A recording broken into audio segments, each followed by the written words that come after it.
Bapa Maha Kuasa, Yesus Maha Kuasa, Roh Kudus Maha Kuasa. Tetapi bukan 3 Maha Kuasa, tapi 1 Maha Kuasa. Paham? Jangan dipaksa kalau nggak paham, jangan dipaksa. Ntar bisa gila ntar.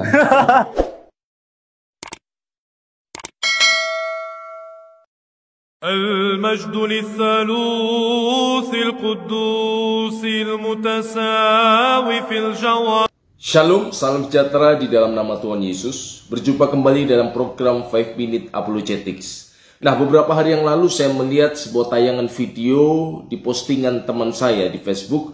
Di sana ditampilkan sebuah cuplikan dari sebuah acara pengajian anak-anak muda. Kelihatannya seperti itu karena saya lihat pesertanya ada banyak anak-anak muda, di mana pembicaranya adalah seorang mu'alaf yang aktif di media sosial, secara khusus di YouTube, untuk dia memberikan ceramah atau memberikan konten-konten yang membahas tentang kekristenan, ya kan? Padahal dia adalah seorang mu'alaf yang seharusnya secara logika ia belajar banyak tentang agamanya yang baru, yakni tentang Islam, karena ia mengaku dulunya seorang Kristen, kini berpindah menjadi seorang Muslim. Silakan, berulang kali saya katakan, silakan Anda memilih keyakinan apapun yang sesuai dengan hati Anda, tetapi jangan menjadi bodoh dan menfitnah keyakinan lain.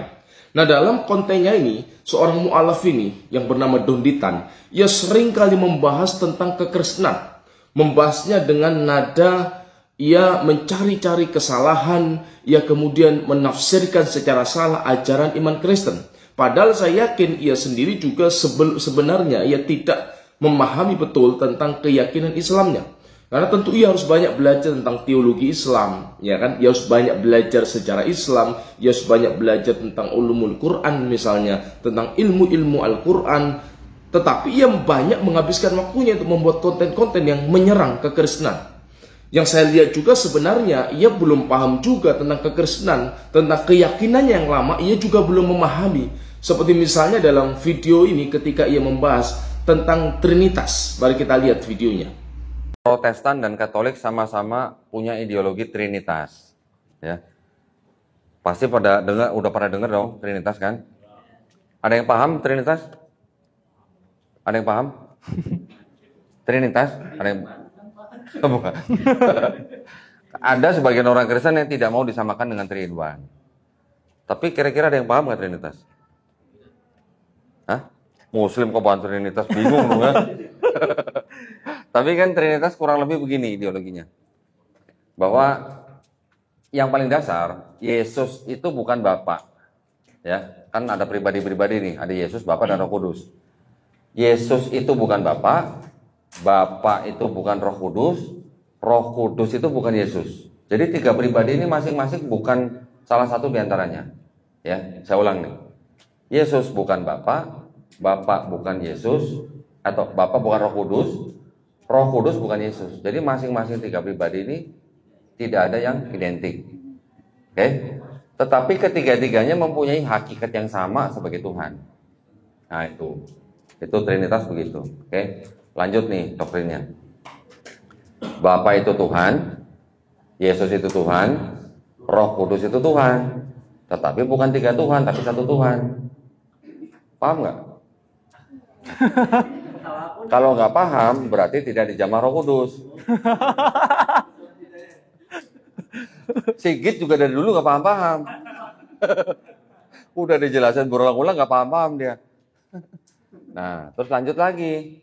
Bapa Maha Kuasa, Yesus Maha Kuasa, Roh Kudus Maha Kuasa. Tetapi bukan 3 Maha Kuasa, tapi 1 Maha Kuasa. Paham? Jangan dipaksa kalau nggak paham, jangan dipaksa. Ntar bisa gila ntar. Nah, dalam video tersebut kita bisa melihat bagaimana Donditan ini membicarakan soal Trinitas dengan ungkapan dan nada-nada yang terkesan melecehkan iman Kristen. Di mana ia berkata kira-kira seperti ini, sudah kalau kamu tidak mengerti, jangan dipaksakan, nanti bisa jadi gila. Nah, tentu hal-hal seperti ini tidak patut, ya kan? Tidak patut mengingat hubungan antara Islam Kristen di Indonesia yang harus terus-menerus dibangun. Kita merajut kebersamaan, merajut persaudaraan. Nah, persoalan iman kita berbeda, itu pilihan kita masing-masing. Tetapi janganlah kemudian kita memfitnah keyakinan orang lain, berbicara sesuatu yang orang lain sebenarnya tidak yakini juga. Nah, karena itu ada beberapa hal yang ingin saya tanggapi terkait pernyataan atau penjelasan Don Ditan tentang Trinitas ini. Yang pertama, Trinitas itu berbeda dengan Trinitisme. Sekali lagi, Trinitas itu berbeda dengan Trinitisme. Jangan samakan Trinitas dengan Triteisme. Trinitas adalah keyakinan kepada satu Allah. Triteisme keyakinan kepada 3 Tuhan. Seperti misalnya Dewa Zeus, Dewa Hermes, Apollo. Ini 3 Tuhan yang berbeda-beda. Trinitas tidak sama dan berbeda dengan Triteisme. Saya kutipkan pernyataan seorang pemimpin gereja Koptik, Baba Senode, dalam bukunya tentang Trinitas dan Tauhid. Ia berkata, at-taslisul ladzi yuharibuhul Islam. Jadi Trinitas yang diperangi oleh Islam, at-taslisul laisa huwa taslisul masihi, bukanlah Trinitas Kristen. Jadi dalam Quran kan ada kritikan bahwa kafir orang berkatakan bahwa Allah, Yesus, Maryam itu adalah 2 Tuhan di samping Allah. Nah, ini sesuatu yang juga tidak diyakini Kristen. Trinitas bukan Allah, Yesus, Maryam, bukan. Baba Senode berkata, laisa huwa taslisul masihi, itu bukan Trinitas Kristen. Jadi sekali lagi, Trinitas bukan dan tidak sama dengan Triteisme. Yang kedua, lalu apa yang dimaksud Trinitas? Trinitas, sebelum kita membahas tentang ini, harus dipahami dulu bahwa konsep ketuhanan iman Kristen itu adalah monoteisme, tauhid. Itu jelas dari ayat-ayat Perjanjian Lama, Perjanjian Baru, dan juga dinyatakan dalam pengakuan iman Kristen bersama. Di sana diawali dengan ungkapan nu'min bi'ilahin wahid. Kami percaya kepada Allah yang esa. Nah, ini konsep, ini dasar, ini asas ketuhanan iman Kristen adalah monoteisme. Kami percaya kepada Allah yang esa. Tentu pernyataan iman ini didasarkan pada banyak teks-teks dalam PL dan PB. Saya tidak perlu bahas panjang lebar. Dalam Ulangan pasal 6 ayat yang keempat, Markus 12, dalam 1 Korintus 8, dalam Yakobus pasal 2, dan lain-lain ayat banyak dalam PL dan PB yang bicara tentang keesaan Allah. Tetapi lalu bagaimana dengan Trinitas? Trinitas itu bukan sesuatu yang berbeda dengan keesaan Allah. Trinitas adalah istilah yang dipakai oleh bapak-bapak gereja, ya kan, untuk menjelaskan lebih jauh bagaimana pewahyuan, pernyataan diri Allah yang dinyatakan dalam Perjanjian Baru. Jadi memang istilahnya tidak ada dalam Alkitab. Hal ini bisa kita bandingkanlah dalam teologi Islam. Kita tidak akan menjumpai istilah tauhid misalnya. Kita tidak akan menjumpai istilah tauhid asma wa sifat di dalam Quran atau ungkapan-ungkapan teologi as-sifatu laisatid dzat wa la hiya ghairuh. Sifat tidak sama dengan zat tetapi juga tidak berbeda darinya. Nah, ungkapan semacam ini kan tidak ada di dalam Quran. Tetapi teolog Islam berkata, tetapi konsepnya, intisarinya, benih ajarannya itu ada. Dan demikian juga Trinitas. Istilah Trinitas memang tidak kita jumpai di dalam Quran. Tetapi konsep benih ajaran itu jelas ada di dalam kitab suci, baik Perjanjian Lama, Perjanjian Baru. Lalu apa yang dimaksud dengan Trinitas? Trinitas adalah bahwa Allah yang esa itu, yang disebut Bapa, berdiam dalam wujudnya yang esa, firman-Nya, kalimatullah, dan rohnya atau hayatullah, hidupnya Allah. Jadi sama sekali bukan 3 Tuhan. Hanya ada satu Allah yang esa, yaitu Bapa, dalam wujudnya yang esa, berdiam firman-Nya, kalimatullah, dan hayatullah, hidup Allah. Nah, dalam rumusan teologi berbahasa Arab seringkali diungkapkan seperti ini. Anallaha wahidun bil jauhar, musallasun bil akhuni mil ab wal abni warahil kudus. Jadi Allah yang esa. Jadi Allah itu esa dalam jauhar, dalam hakikat, dalam zatnya. Tetapi 3 dalam uknum, yaitu Bapa, Putra, dan Roh Kudus. Jadi akhonim itu bentuk jamak dari uknum, dari bahasa Aramaik kenoma. Terjemahan dari bahasa Yunani hipostasis. Jadi bahasa Arabnya adalah sifat datiyah. Sifat datiyah apa? Atau hipostasis itu, sifat datiyah adalah sesuatu yang eksis, yang ada, melekat, dan tidak bisa dipisahkan dari wujud Allah itu sendiri. Sifat dzatiyah, sifat diri. sesuatu yang melekat, yang ada, yang eksis dan tidak bisa dipisahkan dari Allah. Nah, dalam iman Kristen, itulah Sang Bapa sebagai sang wujud Allah, the existent, dia yang maha ada, yang ada itu. Dan dalam wujud yang ada itu ada firman-Nya, hikmatnya, dan ada hidupnya. Jadi misalnya kalau Allah itu maha hidup, tentu ia memiliki kehidupan dalam dirinya. Nah, ini sifat dzatiyah. Kehidupan dalam diri Allah itulah Roh Kudus dalam iman Kristen. Sifat hidup, sifat hayat dalam diri Allah. Kalau Allah itu maha berfirman, maha berbicara, tentu ia memiliki firman, memiliki akal, memiliki logos di dalam dirinya. Itulah kalimatullah. Jadi itulah dimaksudkan dengan Trinitas. Bukan 3 Allah, bukan 3 Tuhan.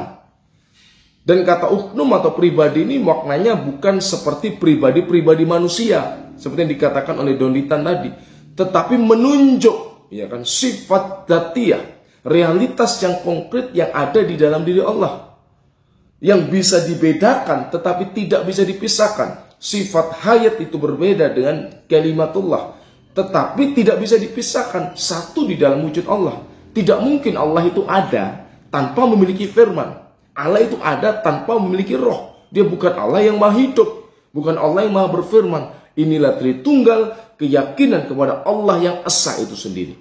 Jadi Tritunggal itu bukan bentuk tritisme, bentuk politisme, tetapi perwujudan dari monoteisme, bahwa tidak ada Allah yang lain kecuali Dia yang esa, yang menyatakan diri melalui firman-Nya yang menjadi manusia, dan Roh Kudus, yaitu Roh Allah, hidup ilahi yang berdiam dalam diri Allah. Nah, yang ketiga, siapa bilang Trinitas itu sulit dipahami? Hanya orang-orang yang tidak mengerti betul tentang Trinitas yang berkata Trinitas sulit dipahami, Trinitas tidak masuk akal. Padahal mereka sendiri yang belum memahami betul Trinitas seperti apa, sehingga mereka berkata seperti itu. Saya memiliki 2 contoh, saya akan tampilkan 2 contoh dalam kesempatan ini. Seorang intelektual Islam yang memahami tentang Trinitas, soal mereka beriman itu urusan mereka, atau tidak beriman itu pun juga urusan mereka, tetapi mereka memahami. Misalkan dalam buku tulisan Hashim Muhammad yang judulnya Kristologi Quran, di halaman 175 ia katakan, rumusan tersebut berbunyi Allahu wahid wa huwa thalatha akhonim mutasawiyat fil jauhar. Allah yang esa memiliki 3 hipostasis yang sehakikat dalam jauhar. Jauhar itu diri, hakikat, esensi, atau zatnya, kata dia. Jika dilihat dari pandangan para murid Rasul tersebut, maksudnya Rasul Kristus, pada dasarnya mereka memiliki kesamaan dalam konsep ketauhidan. Nah, ia mengakui bahwa pandangan bahwa Allah yang esa dalam 3 jauhar, 3 hipostasis, itu ketauhidan, bukan suatu bentuk kesyirikan. Yang kedua, kalau kita lihat dalam bukunya Imam Al-Ghazali yang judulnya Fadhailul Anam min Rosail Hujatil Islam.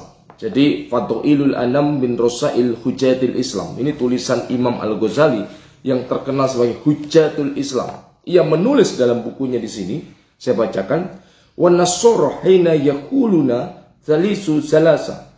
Orang-orang Kristen, orang Nasrani ketika berkata yang ketiga dari yang 3, la yakshiduna bi anallaha talata bal yakuluna. Jadi mereka tidak bermaksud berkata bahwa Allah itu 3. Perhatikan, Al-Ghazali katakan orang Kristen tidak bermaksud la yakshiduna bi anallaha talata. Orang Kristen tidak bermaksud berkata bahwa Allah itu 3. Bal yakuluna, tetapi mereka berkata innallaha wahidun bidzati wa talata bi i'tibarihi sifatihi wa hadza lafzi khailihim. Jadi mereka berkata sesungguhnya Allah itu satu dalam zatnya, dalam hakikatnya, dalam esensinya, dan 3 dalam kaitannya dengan sifatnya. Dan inilah ungkapan perkataan mereka, wahidun bil jauhar wa talata bil uknumiyah yakshiduna minal uknum asyifat. Jadi ini perkataan mereka, kata Al-Ghazali, 1 dalam jauhar, wahid bil jauhar, 3 dalam uknum. Dan yang dimaksud uknum, kata Al-Ghazali, yang dimaksud uknum adalah sifat Allah itu sendiri, yang tadi saya katakan hipostasis, yakni logos, kalimatullah atau ruhullah, Al-Ghazali katakan ini adalah sebuah bentuk monoteisme, bentuk tauhid.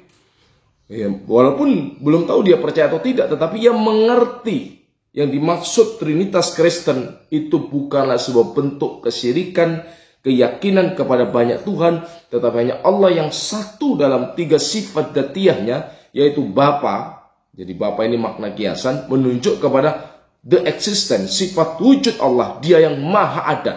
Dan dalam wujudnya yang esa itu berdiam kalimatullah, firmannya, dan rohullah, Roh Kudusnya, sifat hidup, karena Allah itu maha hidup. Jadi siapa bilang Trinitas sulit dipahami? Kalau Anda belum bisa mengerti Trinitas, bukan Trinitasnya yang salah, tetapi pemahaman pikiran kita yang perlu di-upgrade, pemikiran kita yang perlu terus dicerahkan, dan hati kita perlu terus dibuka dengan kejujuran, tanpa kemudian kita berprasangka terlebih dulu dengan keyakinan iman Kristen tentang Trinitas. Nah, kiranya apa yang saya sampaikan ini memberikan pencerahan bagi kita semua. Terima kasih, Tuhan Yesus memberkati.